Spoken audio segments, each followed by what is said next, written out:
center for solicitation of bribes, calling it soko huru. And we've been told almost 150 million shillings have been also, solicited within the presence of Parliament. Just an example, right, of what he was trying to say, that, yeah, they are clammy fingers of corruption, and corruption deals, they're being cut within the presence of Parliament. I think this should raise concern.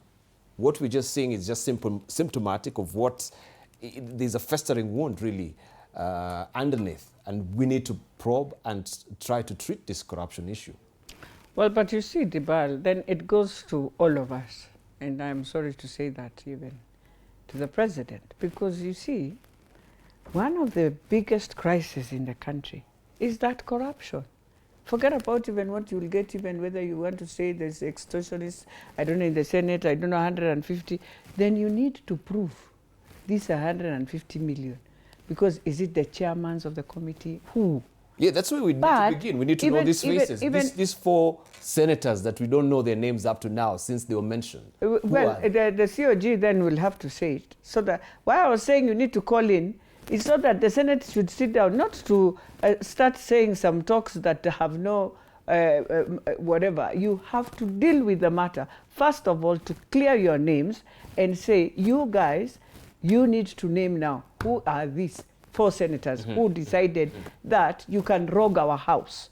And then the senators will also stand and say, by the time you're bringing in that money or you are extorting, why are you extorting?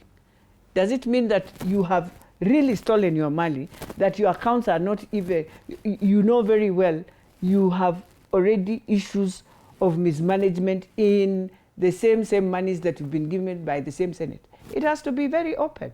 And for me, I always say, to deal with the matter, you have to have a conversation, a very serious conversation. Because why was I saying that? Today, it's the Samburu governor. Tomorrow, we'll have worse. And tomorrow, we'll have... So for me, the best way is to sit and just tell the governors, look, we don't even need to have a conversation. What we shall be doing, when we order for a warrant of arrest, you'll be arrested. I think that should be now where they have read. After this, because this kills Parliament, let me tell you, it kills completely anything called oversight. And not just for Senate, for the whole Parliament. Because now you've just reminded us what the President has said. Fine, but I will say this. It is absolutely all of us as a person, a country, a person responsible in any of the institution of government. We have that problem. We can't run away from that. We have that problem. And that problem has to stop. And maybe, as you say, indeed it's a trigger. Yes, it's a trigger. We must have a conversation and agree that in every sector in this country, can we stop? Can we try and ask ourselves, or we bring in a bill that when you're doing lobbying, there's 2.5% or 1% in these things you are doing so that you don't steal. Because that's where we have reached. So you do the American way. You do the American way. The American, when you're doing a tender with them, that's what they do. So that you don't find yourselves taking 30%, 40%. The most sad part of counties is that when the budget has been done, you've itemized your budget very well. This sector will go with this. But the monies will just go, all of it, to the governor's office. And the governor will decide, health will take now 10 million. I don't know, this will do. The governor's office will take this. That is why they have a lot. But one thing we have also given them, and we are not questioning, is your own source revenue. What happened? If during the de facto councils, they used to pay salaries with their own money, and they never used to have all these streams of revenue that you see today. So what happened? Where is this money?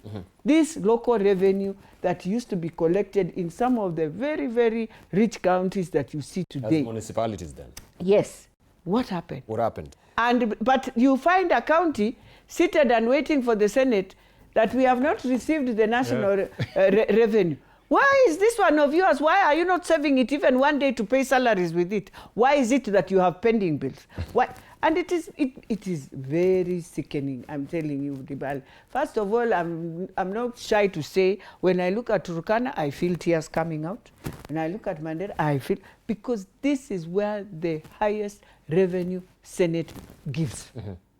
But now look, what life have you changed for 50? We are going 15 years of devolution. What life has changed anywhere? Even just doing one project and say, my people used to suffer water. Can I just do water for my people? None. And every governor, even the ones who are coming in Nairobi, they are not coming to transform Nairobi. They realize how Kidero did, then Sonko, now Sakaja. They are just coming again to do the same thing. And that is the most sad part of all. Anyone who is telling you he wants to come transform, how? Ask Senator Elachi, you are transforming our Nairobi how?